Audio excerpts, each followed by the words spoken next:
مرحبا. اليوم 20 أبريل، الساعة 10:40 بتوقيت الإمارات. أول شي بقلكن مساء الخير.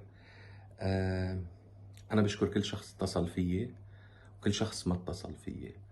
بشكر كل شخص اهتم لخبر للأسف ما بعرف قديش بشع وقديش ما بحب إني أذكره حتى، لأنه بستغرب إنه الإنسان ما يفكر انه هيدا الشخص اللي عم يحكي عنه او عم بيطلعوا له خبرية تمس بصحته، وانه ترك هالحياة قديش صعبة.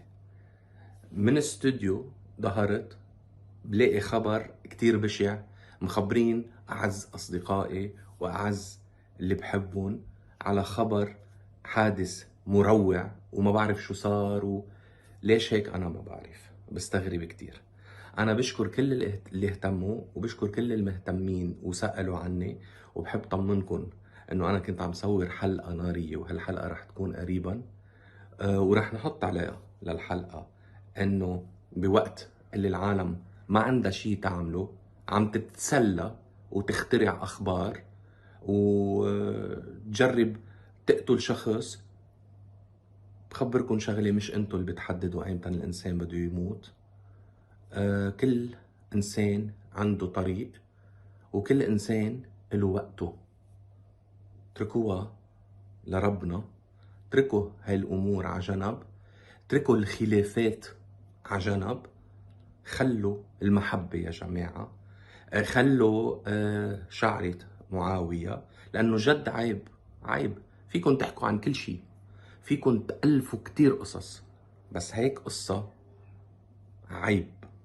وأتمنى أنه ما أعرف الإنسان أو الشخص اللي فعلا ورا هالخبرية، لأنه رح كون كتير زعلان.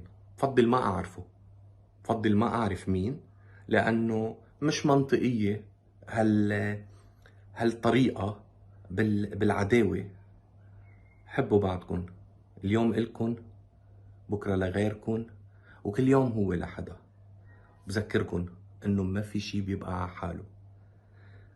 واخر شي بقلكن ميرسي كتير للي اهتموا، وبشكر كل صديق، وبشكر الفنانين كلهم، كل الاصدقاء اللي دغري اتصلوا. وبعتذر اذا ما قدرت رد دغري، ولكن كان عندي ظروف وكنت بقلب التصوير مش فاضي للعب والجيمز اللي ما عندهم شي يشتغلوا.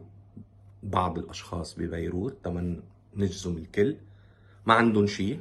وبخص بالذكر كل أصدقائي الفنانين، ما رح أذكر مين وكيف وليش، والإعلاميين والأصدقاء الإعلاميين اللي جد يعتبروا إعلاميين، مش مثل ما عم نشوف اليوم كل شخص بيطلع له لقب إعلامي. شكرا كتير لكم.